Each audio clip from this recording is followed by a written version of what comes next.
You sinned again. And now there's that heavy silence between you and God, and it feels louder than any sermon you have ever heard. So before we go one word further, let me put something in your hands to hold. You are not too far gone. You have never once been too far gone. Because the man the Bible itself calls a man after God's own heart, King David, was also an adulterer, a liar, and a man with blood on his hands. And God did not throw his story in the fire. God reached down into the ashes of it and redeemed it.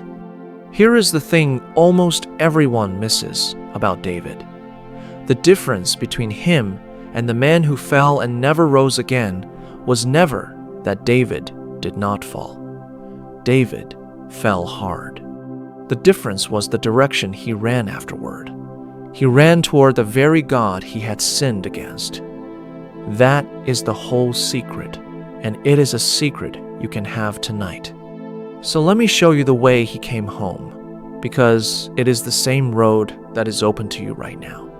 It begins the moment you stop running and simply turn around. For almost a year after Bathsheba, David said nothing. He covered it. He buried it. He went back to the business of being king, as if the ground under him was not trembling. And in Psalm 32, he tells us what that silence did to him. He says, "When I kept silent, my bones wasted away through my groaning all day long. For day and night your hand was heavy on me. My strength was sapped as in the heat of summer." You know that feeling, that dryness, that tiredness that sleep does not fix, that distance, because unconfessed sin does not quietly disappear. It ferments. And David only began to breathe again when God loved him enough to send the prophet Nathan, who told him a story until David's own heart convicted him, and then said 4 words that cracked the whole thing open. You are the man. I need you to hear what that really was. That was not God hating David. That was God hunting David. That was mercy walking across the room to find him. So the heaviness you have been carrying is not proof that God is done with you. It is proof that God is still coming after you. Conviction is not rejection. Conviction is invitation. It is the knock of a father who wants you back at the table. You do not have to wait for a Nathan if you already feel him whispering tonight. You can just turn. You can just say it. I did it. I was wrong. And know this as you say it. God can hold your honesty. He has never once been shocked by you. When you turn with empty hands and no excuses. Because when Saul sinned, he reached for reasons. The people made me do it. I was afraid. But when David sinned, his whole confession was 4 words. I have sinned against the Lord. No but. No because I was lonely. No because of what she was doing. And in Psalm 51, he says it bare still. For I know my transgressions, and my sin is always before me. Against you, you only have I sinned.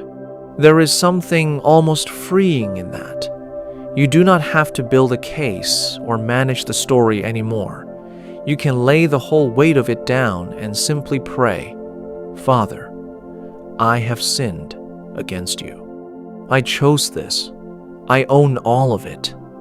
Have mercy on me. That prayer that feels so terrifying to your pride is the exact prayer that moves the heart of God. Because now you are not appealing to how good you have been. You are appealing to how good He is. And that is everything. David did not come reminding God of Goliath, or the songs, or the dancing before the ark. He had run all the way out of leverage. So he reached for the one thing that never runs dry, the character of God Himself. Have mercy on me, O God, according to your unfailing love, according to your great compassion, blot out my transgressions. Those 2 phrases in the Hebrew are worth carrying with you. Unfailing love is the word chesed, the stubborn, loyal, covenant love of God that simply refuses to let go of you. And great compassion is the word racham, the tender love a mother has for the child she carried in her own body. So hear what David is really saying. God, I have nothing good to show you, but you have never stopped being good. Forgive me because of who you are and not because of who I am. And that, beloved, is the gospel in a single breath. You do not clean yourself up to come to God. You come to God to be cleaned. So lay down the exhausting math of trying to do 10 good things to erase one bad thing. Stop punishing yourself to pay a debt that was already paid in full at the cross. Your job was never to pay. Your job is to receive. And you can receive it right now. God, I do not deserve this, but your mercy is bigger than my failure, and I take it in Jesus' name. Once you have tasted that, you can ask him for even more than a pardon. You can ask him for a whole new heart. Because most of us stop at forgive me. But David wanted to be remade. Watch how the words pile up in Psalm 51. Wash away all my iniquity. Cleanse me with hyssop, and I will be clean. Wash me, and I will be whiter than snow. Create in me a pure heart, O God, and renew a steadfast spirit within me. That word create is the word bara, the same word from Genesis 1, the word for God making the heavens and the earth out of nothing at all. So David is praying, God, I cannot repair this heart. You will have to make me a brand new one. Do for my heart what you did for the universe. Because forgiveness wipes the record clean, but this deeper washing changes what you crave. David did not only want to stop feeling guilty, he wanted to stop wanting it. And that is a prayer God delights to answer. So do not only whisper, forgive me, tonight. Dare to pray, wash me, scrub me, make me new. Take even the love of this thing out of me. Make me hate what you hate and love what you love. I do not just want to be forgiven, I want to be changed. And while you are in that place, do not let shame talk you out of worship. This is where so many stay stuck. We feel unqualified. We think we should sit in the back and stay quiet for a season until we feel holy enough again. But David did the opposite. Right there in the middle of his confession, he prays, "Open my lips, Lord, and my mouth will declare your praise." The sacrifices of God are a broken spirit, a broken and contrite heart, O God, you will not despise. So your brokenness is not what keeps you from worship. In the economy of God, your brokenness is the worship. It is the most honest song you will ever sing. So put on the praise even when you feel like a hypocrite. Lift your hands even when they feel unclean. Because the enemy wants your sin to become your name, adulterer, addict, failure. But God wants your sin to become an altar, the very place where His mercy comes down to meet you. And here is a tender thing you need to hear.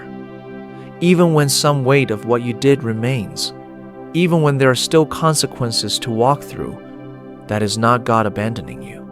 That is not the leftover of a forgiveness that did not fully work. David was forgiven completely and instantly, and he still had a hard road ahead, and yet he never once read that road as rejection, because forgiveness restores the relationship in a moment, while the walking out is God staying close, reshaping you, holding your hand through the very ground you have to cross, so that you never wander back into what nearly destroyed you. A child says, "If you loved me, you would take the pain away." But a son learns to say, "Because you love me, you will walk with me through it and use it to make me look more like Jesus." So you can pray, "God, I will walk through whatever remains, only do not let go of my hand. Discipline me, but do not desert me." And He will not. He has promised He will never leave you. And then, when He has met you and washed you and steadied you, something beautiful happens. Your story stops being only your shame and starts becoming someone else's hope. Because Psalm 51 does not end with David crying. It ends with David preaching. Then I will teach transgressors your ways, so that sinners will turn back to you. David's failure became his ministry. He took the worst thing he ever did and let God make it a doorway home for the next broken person. And God said yes. David went on to write most of the Psalms, the very words you are being healed by right now, and to become the earthly line that led to Jesus Christ Himself. And the Bible still calls him a man after God's own heart, not because he never fell, but because every single time he fell, he ran home. So let that be the word over your life tonight. The enemy says you are disqualified. Hide your story.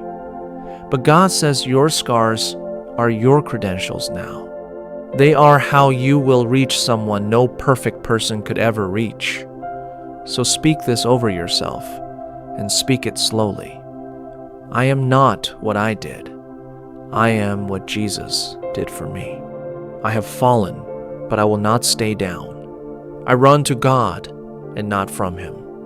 I appeal to His mercy and not my merit. I am asking for a new heart and not just a clean slate. I will worship while I am still broken, because He is worthy and I am still His. And God will use even this for His glory. For blessed is the one whose transgressions are forgiven, whose sins are covered. Blessed is the one whose sin the Lord does not count against them. And that blessed one is you, right now, tonight, if you will simply come the way David came. So let us come together now and pray this out loud. Do not only read it, mean it, weep it if the tears come. Father, I come to you tonight with no mask, no excuse, and no pretty words. You see me, you know exactly what I did, and nothing in me is hidden from you. I have sinned against you, and you alone. My sin is always before me, and my heart is heavy. I traded your presence for a moment of pleasure, and now I feel the emptiness of all of it. Have mercy on me, O God. According to your unfailing love and your great compassion, blot out my transgressions. Not because I deserve it, but because you are merciful. Wash me, Lord, thoroughly. Cleanse me with the blood of Jesus until I am whiter than snow, and scrub away not only what I did, but the very thing in me that wanted to do it. Create in me a pure heart. Make it out of nothing, because I cannot make it myself. Renew a steadfast spirit within me. Do not cast me from your presence, because that is my one true fear. Not the loss of any blessing, but the loss of you. Do not take your Holy Spirit from me. Restore to me the joy of your salvation. I do not only want to be forgiven, I want to be near you again. I want to laugh again and worship again without shame. Uphold me with a willing spirit and make me want what you want. I turn from this sin.